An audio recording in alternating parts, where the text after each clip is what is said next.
there, you're listening to the Bigfoot Society podcast, and I'm Jeremiah Byron. Every week I talk to individuals who have experienced Sasquatch in some way or another, so you won't want to miss an episode. Make sure you're subscribed on the platform that you're listening to, and share this episode with a friend. It does not cost a thing, and it helps the show continue to grow. If you'd like to hear Bigfoot Society episodes early and ad-free, you can do so by becoming a Patreon supporter or a YouTube channel member. Links to those are in the show notes.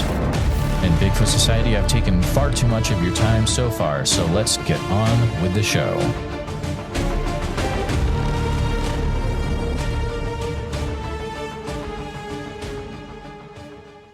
All right, Bigfoot Society, we've got the privilege of talking to Rusty today. Rusty is a MD and a surgeon.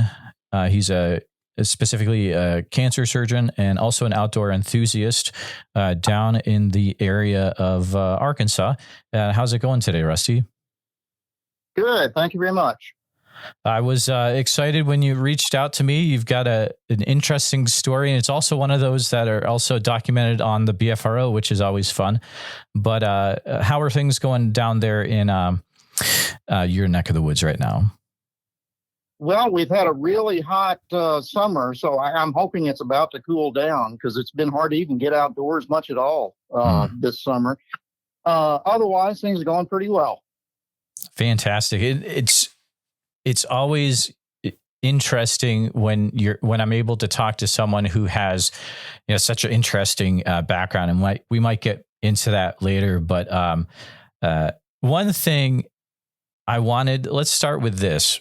So looking at the BFRO report, there's one detail that I noticed that before I let you share your story, it might be interesting to start here. Your encounter happened in the year 1980. Per the report. Correct. It was submitted by yourself on March 1st of 2006. Why did it take you 26 years to report this? Because I didn't know the BFRO existed until shortly before that time. I was in college at the time, and there was no such thing. There's no such thing as the internet, even, in 1980. And I went to college, went to medical school, did my medical training, and worked very hard. And as you might guess, that takes a lot of time for many years. So I really just kind of put it out of my mind. And then somehow I stumbled on, I forget exactly what it was, but some Bigfoot-related topic online. And it, reminded me of my experience that I had so long ago. And I searched around a little bit and found the BFRO then, and reported it then simply out of, a happy accident, if nothing else. That's very interesting. And I guess that makes total sense with the time frame that it took place. And listeners, if you're younger, you have to realize that the internet wasn't around forever. So pretty wild stuff. But Rusty, let's go back to that time in 1980. And I'd love it if you'd be able to share kind of what happened and what was going on in that time frame. Sure. Well, I was in college at the time, so I was 21 years old. It was the summer of 1980. And as a college job, I was working at a resort-type lake in Arkansas. And in the evenings, my buddy and he and I worked out there together and had been friends at school, so we were very close. In the evening, after the lake closed, and we sent all the picnickers and swimmers and stuff home, he and I would go fishing most nights. So one evening I want to say it was probably late June or so. So it was probably 7 p.m. It's still bright daylight in that part of the country in late June. We were out fishing as we normally did. We were in like a 14-foot aluminum John boat with a trolling motor and just slowly paralleling the shore, probably 10, 15 yards out from the water's edge. Slowly moving down the parallel with the shore, like I said, and didn't hear anything. And all of a sudden, we heard a little rustling on the shore, again, like I said, 15 yards maybe away from us, and looked up, and there was a The best I can describe it is the head and shoulders from about, I guess, maybe nipples up of a man-like creature that was covered with hair except for the face, looking back at us, basically. And you couldn't see the rest of him because the brush was so heavy there. So it was like behind, trees and bushes and stuff from, like I said, from about nipples down. So I really couldn't make out anything definitively, beyond that. His face was, I've always said it was more or less human. I thought it was more human than ape-like, for example, but it was dark skin. And there was no hair really on the face. It only started like at the hairline and like the jawline and down, really. It didn't seem to register any expression. I think I took it at the time as we might have just surprised it because we were quiet. We weren't even speaking. We were just slowly drifting. And like we just happened up on it by chance and caught it by surprise. Like maybe he was coming down to the water, he or she was coming down to the water to, just to get a drink or something, who knows, and just happened up on us. This lake is pretty isolated. It's right off the Mississippi River. It's one of the old horseshoe type lakes where the river changes course and leaves a lake behind. And it's on private property. So there was nothing surrounding it but forest by spring swamps for several miles. So it's relatively isolated. At any rate, so we sat there looking at him for maybe 10 seconds at most, not any more than that. And it turned and walked back into the undergrowth.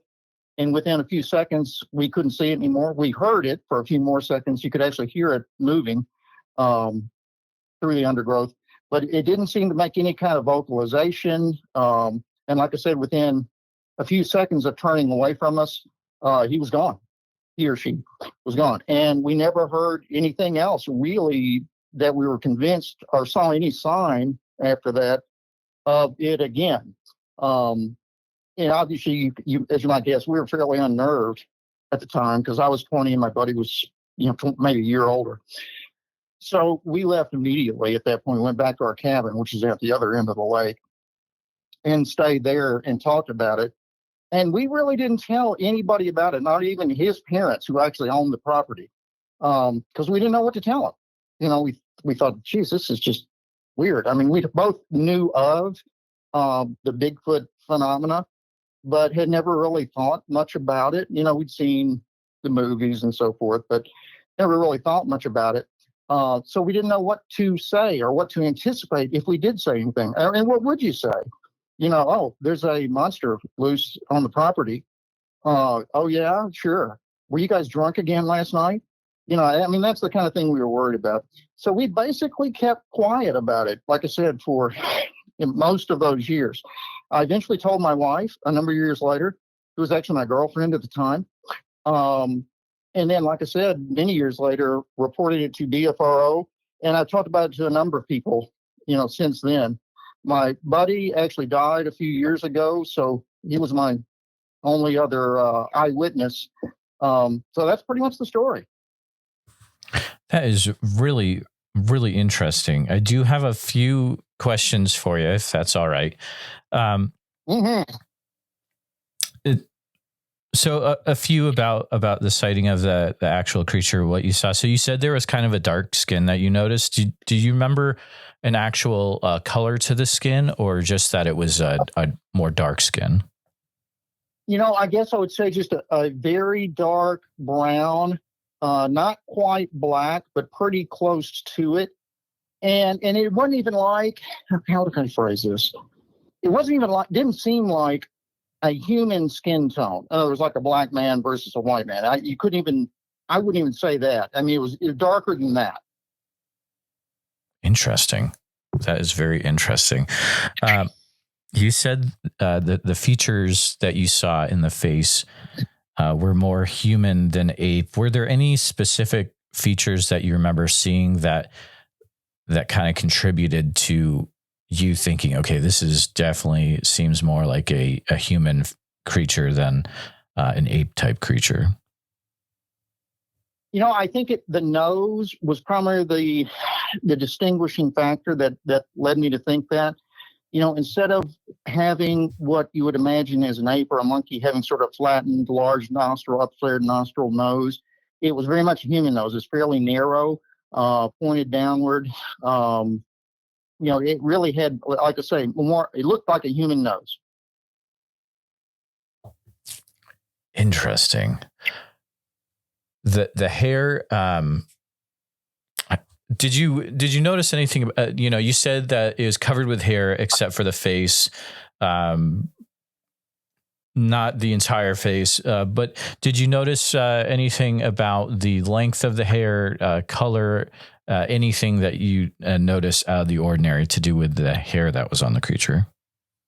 Yeah, I thought the hair was brown, but not as brown as the face. In other words, the face, I thought the skin was distinctly darker than the hair surrounding it. And I would have guessed the hair was, several inches long anyway, if not longer. And it did seem to be kind of, what's the right word? Tangled or matted to some degree. Unkempt, I guess might be a word you would use for a human. And like I say, I didn't see anything below the nipples, so I couldn't tell you anything about like the palms or the soles of the feet. But really, the face was the only part that seemed to be, from our vantage point, hair free. Interesting. And to come right out and ask it, a thing that you've mentioned multiple times is as a point of reference. So when you say around the point of the nipples, is that something you actually saw, or is it a thing like I would guess those are where they would be on the creature? Right. That was really it. I didn't mean to mislead you. I could not say that we definitely saw any nipples. I will say we could see, how would I phrase this? A prominence like your pectoral muscles. In other words, a really well-built man will have big pectoral muscles that stand out, and this thing had that. But no, I did not see any nipples per se. Very interesting. Could you see anything to do with the type of teeth that the creature had? Did they have an open mouth or anything at that time? Yeah, I don't believe it ever opened its mouth. And actually, it was kind of, that's the thing about the mouth. The mouth was pretty small, I thought. Again, maybe that was another one of the things that made me think it seemed more human-like. The mouth was, proportional to the nose. In other words, this narrow middle of the face, not upturned. It did not have, the mouth didn't seem to have, an enormous flexible lips like, an ape or a monkey would. That's very interesting. All the time that you spent there, was that the only time that you had interaction with a creature like that? Or did you ever maybe smell anything or hear anything out of the ordinary, things like that? We heard things a few times out there that we couldn't explain, like howls or roars or something like that. But, there were other animals out there that could potentially make that sound. There were lions or, cougars, mountain lions that lived in the area. So we kind of assumed it was that or coyotes or something. Did not hear anything when we actually saw the creature. In other words, I couldn't tell that it made any vocalizations. I did not smell anything, unusual and never did. We didn't we didn't go back looking for tracks, but we never found any tracks anywhere else, including around our old cabin. Or anywhere else that we couldn't explain. So no, we, like I said, over the few weeks after that, maybe we heard screams a few times, but that's about as specific as I could be.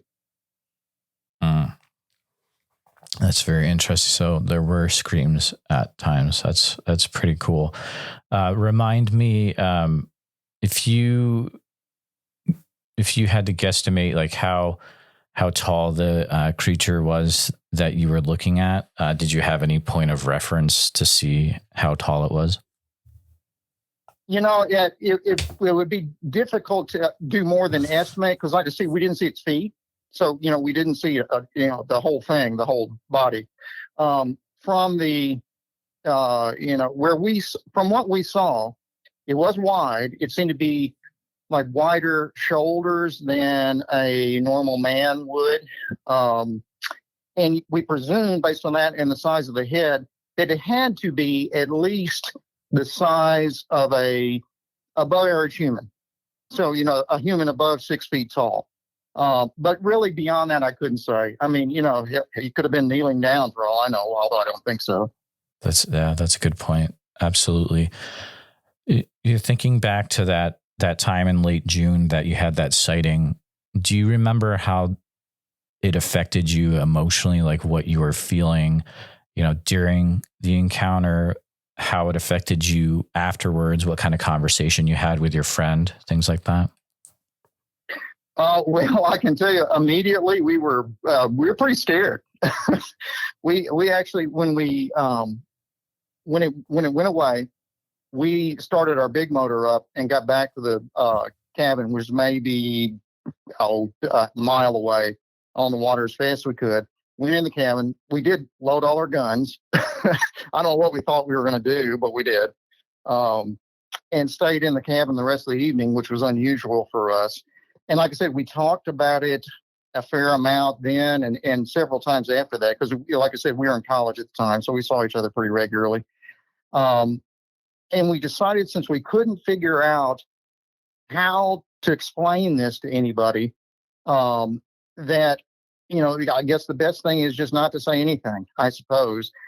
Did it have any effect on me long term? I think not at the time. I was, like I said, 20-year-old kid in college. I was still trying to figure out, what I was going to do with my life at that time. But thinking back on it now, as time went on, I think it made me more open to unusual ideas, or more skeptical in a sense of established ideas, more willing to look at new ideas that may not have or may not be accepted by the mainstream, if that makes sense. Yeah, sure. And that's something that definitely run into with other people that I've talked to, and maybe even myself. You start looking into one thing that might lead to another. So I definitely get that. Did you ever hear of any other Bigfoot sightings happening in that maybe general area or that region of Arkansas? Actually, yes. Okay. Both before and after. Before, we had heard the fishermen, because we had commercial fishermen who would come on the lake, and they'd be by themselves and so forth. So they would claim to see like something, and we always thought it was either a bear or maybe a cow that got loose or something like that, some big black animal in the trees. But in retrospect, it made me wonder, was what they were seeing really the same thing as what we saw, which was clearly not a bear or a cow or anything else. And then later on, afterward, there was a story in West Memphis, Arkansas, which is just, as the crow flies, it's maybe 10 miles from where this is. Actually, I say it was in West Memphis. It was actually on what's called President's Island in the Mississippi River. So it's kind of between Memphis and West Memphis. And it's sort of an industrial park, but although largely still forested. And there's been more than one report of things being seen on President's Island, which, it's very similar to where we were, except it's just, across half the channel of the Mississippi River. In fact, I think there's one or two still maybe on the BFRO website. And I had heard of others from around there later, too. I remember one time I was fishing later there, maybe just a few years later. I remember talking to one of the game wardens, because at that time you had to go in and get your fishing license from the game warden's office. And the game warden actually mentioned it, actually asked me, had I seen any animals. I hadn't seen any bears. That's specifically what he asked me. And I said, no, how come? And he said, well, somebody saw something on President's Island. He didn't know what it was. He kind of thought it was a um, Bigfoot kind of a thing, or a monkey or something. And so it has been reported in the neighborhood. I don't know of any more substantial information than that, though. That is extremely interesting. I mean, that's the first I've ever heard of that. And the great thing about this podcast is so many, let's say a fair amount of people listen to it. And those people have a lot of weird experiences. And I'm sure someone out there has heard something about President's Island and maybe creatures being seen on there. And if you have, leave something in the YouTube comments or email me at bigfootsociety@gmail.com. But that is very interesting. When you said there are fishermen seeing it, so was that on President's Island, or was that on same lake? Yeah. That was the same lake. That was in our lake that we were in, which I don't want to give the name of the lake because it's still there and it's owned by another party now. So I don't want to, give anything away. But it's still there, and they still have commercial fishermen who use it. So they rent a license from the owner to go out on the lake. And I think they mostly catch catfish for commercial or like restaurant and so forth use. Any rate, so there was probably, at the time we were there, maybe, I don't know, 8 or 10 of them who would go out on the lake regularly. So there was somebody usually on the lake, and they would come early in the morning, like 4 or 5 in the morning, and stay till like 8 or 9. So we didn't see them too much, but we knew where they were always there. So there was probably somebody out on the water from, as soon as it got warm, like March or April, all the way through like November, almost every day. Very, very interesting. I was doing some research about your area, that area of the sighting in, I believe it's Crittenden County. So I was on BFRO looking around. There's another Class A sighting as well that's really interesting on Mounds Road near West Memphis in 2006. The creature that was seen that time, reddish brown hair, but also kind of similar to, they said, an orangutan. Anything, does that jog any memories or things that you've heard as well, or? I think I read that report at one time, and I do know where Mounds Road is. And yes, it's not far at all from where we were, where we had our experience. And maybe, again, as the crow flies, maybe 5 miles. There are no roads that go directly between the two. So by road, it's probably 25 miles. I wouldn't have called what I saw an orangutan. I would not have made that connection. But, who knows? Absolutely. And, maybe interesting question here. So in that same area, sometimes when we hear reports of Bigfoot or we see weird things, have there been other things reported that you've heard of as well? Sometimes people see things like UFOs or Dogman or any other weird things that you've heard of over the years in that area? The only thing I can think of, which it turns out it was not, unusual or supernatural, paranormal anything, was like I said, we used to hear screams that we kind of thought were mountain lions, and supposedly they were, I don't know if extinct is the right word, but they were not found in that part of Arkansas for like the previous 100+ years. We heard them, and we even saw footprints of them, giant cat prints outside of our cabin. And, we told people, I think they're out here. I haven't seen one, but I think they're here. And then eventually it was documented. Since then, there have been, photographs and videos of actual mountain lions really on both sides of the Mississippi River. So they definitely are there, although in times past, that might have been considered something of a cryptid, I guess. Oh, sure. Absolutely. Another thing that just came to mind, we know there's fish in the area because you were fishing in the boat. How Are there other food sources that you remember seeing around the area as well? Well, there's lots of animal sources. I mean, there are cattle not too far away. Every once in a while, like I said, a cow would escape and make its way down to the lake. And other than that, there certainly was deer. There was certainly turkey, and lots of small animals. Rabbits, squirrels. We saw a skunk every once in a while. So it was very biodiverse, I guess you would say. I mean, it was full of wildlife. Lots of snakes too.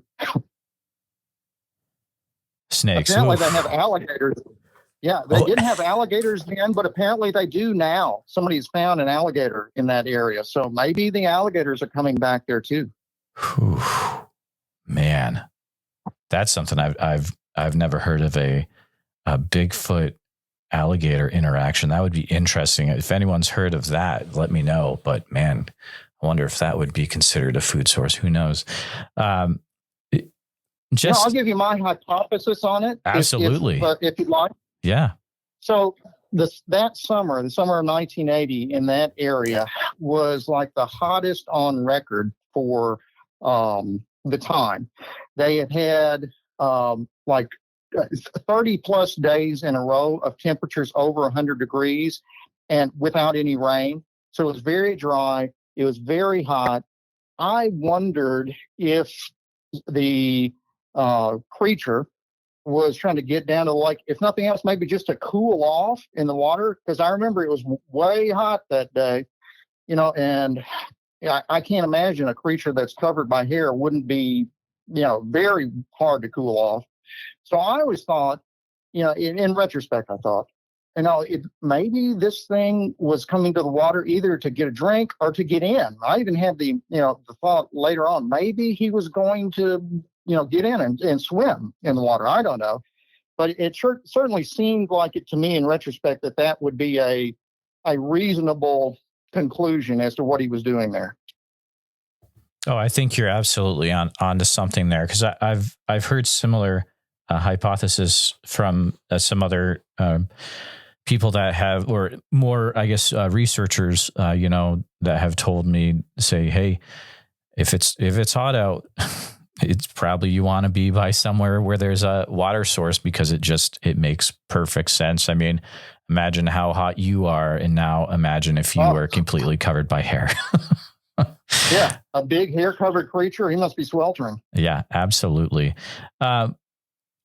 You mentioned that seeing this back in the 80s, it kind of opened up your minds to other interesting things. Any other interesting things happened because of this, or you've noticed certain things in your life, or anything cool, or anything that you care to elaborate on when you said that? Well, sure. I have always been interested. I've been interested for a long time in old hotels, and particularly if they have a haunting story. So it's part of my job. I have had to travel a fair amount across the U.S. And when I go to when I have a trip coming up to somewhere, I will look for an old historic hotel in the area that I can stay at. I can't say, and my wife will laugh at me for this, because when she goes with me, she says it's because of her. That, we don't see any ghosts because she's there. If I went by myself, I'd probably see them. But I can't say that I've absolutely seen or experienced anything at any place. I will tell you, interestingly, and this is just another chance happening. So we actually live in New Orleans now. I was in Arkansas I grew up there. But for most of my adult life, I've been in New Orleans. Our house in New Orleans is in the Uptown area, which is one of the older parts of town. The house was built in 1880 by a retired Confederate general who died in the house. And there have been haunting stories in the house concerning presumably the general. I have not, me and my family have not experienced anything with the general, but the people we bought it from did, and they told us a story. they had a 5-year-old girl, daughter, who was in the house one morning. Her mother was in the kitchen. She was in another part of the house, and came in the kitchen and told her mom, or asked her mom, "Mom, who is the policeman standing on the stairway?" And mother said, "Oh, there's nobody else here. I don't know what you're talking about." So they went and looked, and there was nothing there. And so the little girl describes it. Um, and then later on, apparently they took her and her sisters, I guess, to the Confederate Museum, which is also in New Orleans. And the little girl pointed to the picture of the general who built her house, which is on display in the museum, and said, "Oh, that's the guy." And apparently what she was looking at was the general in his, I guess, like dress uniform. So this little girl supposedly saw something in a uniform standing on the stairwell of her house, which is the original part of the house. But as I say, neither me or my family can say that we've experienced anything. Extremely interesting. Not the first time that, I've heard a younger child seeing things. It's almost like,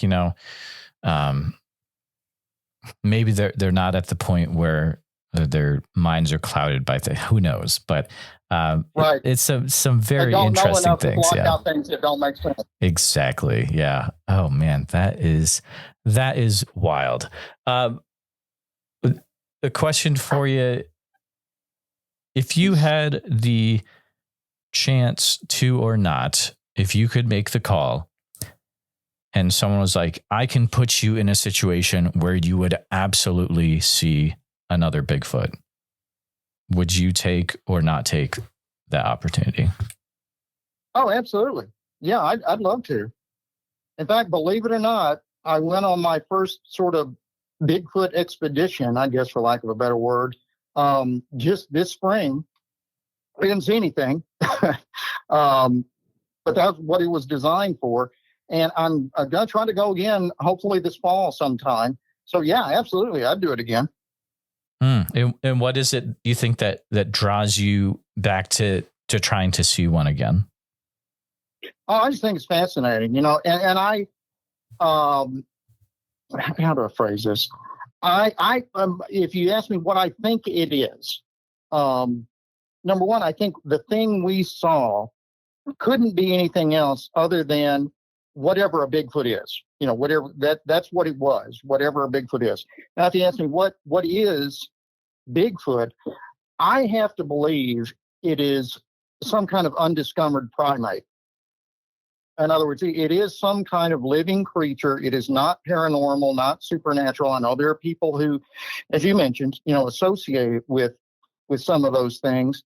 But I guess my mind is still logical enough that I can't believe it's anything other than an animal that we just hadn't found. I think it's a very rare animal. I think it's probably to some degree migratory, and that there are probably clusters of them in certain parts of the country. But there's probably not more than a few thousand in the whole United States. So therefore, they're relatively intelligent. So they know how to hide. You think about it, whoever sees a mountain lion in the wild? Very few people. For something that's even more intelligent than that, it makes sense to me that this is a living, breathing, real thing, probably a primate of some kind that we just haven't found yet. Oh, absolutely. And the great thing about this show is there's many different viewpoints, but I personally as well have the viewpoint that we are looking at some kind of undiscovered great ape that can be found in most states, but definitely loves to hang out around Southeast Oklahoma in the Pacific Northwest, and maybe even Southeast Iowa, all over the place, right? Down in Arkansas, right, specifically, as you'd said. But, I think here's my other sort of hypothesis about it. I think you could surmise that it uses the river valleys in the Southeast as sort of a highway. Like if you look at the Mississippi River, lower Mississippi River Valley, it's surrounded on at least one side, almost completely all the way up and down from, say, certainly from Memphis down to New Orleans, by wide patches of swamps and forest on either side, like 20 and 30 miles or more of forest on either side. So it's a very undeveloped, very undisturbed natural area. I wonder if these things use that as something of a highway or a migratory path, to get to some other part of it. So you maybe, like as you said, in southeast Oklahoma and western Arkansas and East Texas, there's in theory there's a sort of a cluster of sightings. Well, what if they followed, say, the Red River or the White River or the Arkansas River down to the Mississippi Valley, and then could go up or down the Mississippi Valley? You could certainly stay undercover. A large creature could stay undercover in those river valleys for long periods of time and for long distances. So I kind of wonder if that's how they're doing it. Like I said, like this thing, I suspect it did not live full time where we saw it, but was passing through for whatever reason. And like I said, just came down to get a drink or get in the water or something, but was on the way to somewhere else. And it just seemed logical to me, again, to think it could be walking along the green space on either side of the river valley to get there. No, I think you're absolutely definitely onto something. And there's actually been some really interesting maps that have been created. My friend Scott with Bigfoot Mapping Project has made some maps that are pretty similar to what you were saying there, how they call out different byways that Bigfoot could take. But you had mentioned earlier that you're down in the New Orleans area, so down in Louisiana. In your time down there, have you run into any sightings or reports of that you've heard about of Bigfoot, or even other cryptids? Like I know they have the Rougarou down there, other dogman type things. Yeah. I have heard the stories. Perhaps the most if famous, for lack of a better word, or recognized, is the Honey Island Swamp story. So Honey Island Swamp is just to the east of New Orleans proper, and it's basically the delta of the Pearl River as it empties into the Gulf of Mexico. And it is a stretch of about, 50 plus miles across by probably that long of swamps and unbroken, cypress swamps and forests. So there's a wide area, and there have been reports in there for years of a Bigfoot-like creature in there. And there have been several that were pretty well documented. There was I want to say it was an episode in I want to say it was the 1970s, although I can't remember for sure now, that made like various newspapers around the country about the Honey Island Swamp Monster. So that's probably the most recognized, I guess. The idea behind the Rougarou, it was sort of that came more from Cajun country, which is kind of to the west of New Orleans, in the swamps, near like Lafayette and so forth. And so it has more of the Cajun French, I guess, culture attached to it. And the Rougarou supposedly was something like a werewolf, or like you said, a wolf man or dog man, or whatever you want to call it.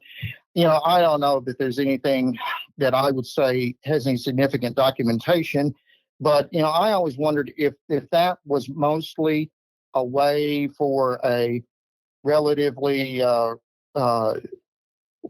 poorly educated culture, and I don't mean that in a disparaging way, to use, to keep the kids close to the house. And if you live in the swamp where the alligators can get you, you scare the kids into staying close to the house by telling them the Rougarou will get you. And I always wondered if that was more of that story, but who knows? Yeah, and I mean, I'd even say that probably runs across many different cultures, as a way for the adults to maybe, throw a story out there, and so that their kids would, behave when it's time for bed. Like, Right. The boogeyman will get you if you're not quiet or something like that. Yeah. Yeah. Do you think? Now, I wonder if that was a sort of an old French, story or custom that just kind of morphed into the Rougarou when they came to Louisiana. Absolutely. That area, I've talked to a few people from down in New Orleans, and it just seems to be, just like there's so many interesting things that happen in that area. Have you ever thought about, like, are there certain reasons why this area is so, drenched in just really interesting, I don't know if you could almost say, spiritualism or things of that nature? Have you ever noticed No, you're exactly that? right. Yeah. I think it's several reasons. I think one of which is that Louisiana, or New Orleans particularly, among American cities, even American cities in the South, was overwhelmingly Roman Catholic. It still is largely Roman Catholic. And it was a Roman Catholicism that was very, intense, or very, very devoted Roman Catholicism, and that, is somewhat mystic to some degree. So I think that leaves people, with kind of an open mindset about, unprovable or fantastic events. So I think that's part of it. I think the fact that New Orleans is maybe the most multicultural city in the United States and has been, forever. Is originally founded by the French and Spanish, had a large black population, both from refugees from Haiti after the Haitian Revolution, as well as Africans brought over as slaves. Then obviously it has the Anglo population that came, a little bit later on, probably from 1800 on. And there's a significant Native American population in New Orleans. And all of those things, I think, contribute to the stories. If you mix all those cultures together, you're bound to get something new. It's kind of like the food. You get something good. You get gumbo when you mix all of those things together. Same idea, I think. You mix those cultures together, and you get better stories than any of them would have had otherwise. Oh, absolutely. I think one other thing I think, and again, I don't mean to disparage anybody, and I don't think anybody will deny that both New Orleans and Louisiana in general are and have been a relatively poor part of the United States. And as a result, they've been relatively poorly educated. In the planter area, there was a fair amount of wealth, but it was concentrated in the hands of very few people, so that most of the population was not educated and did not have, access to, more cultural things. So they depended on the stories they told more than you would perhaps if you had more education. So I think you throw all of that together, and I think that's what makes for, all the good stories we hear from New Orleans. And there are good ones, I enjoy it too.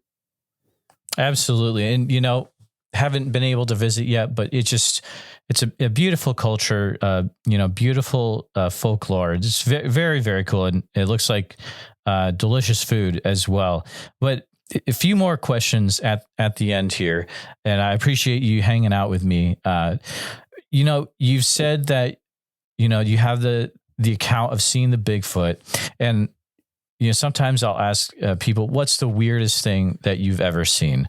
Would you say that is the weirdest thing that you've ever seen out in the woods, or was there maybe something even weirder than that?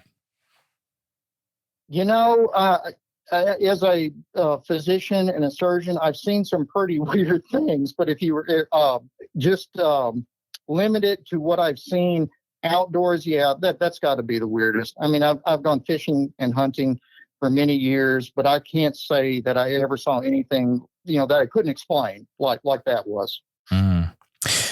You already mentioned that you had this, you went Bigfooting already, but if you had the ability to go Bigfooting anywhere in the U.S. and there was no limit to where you could go or who you could go with, what would be your perfect spot to look for Bigfoot at?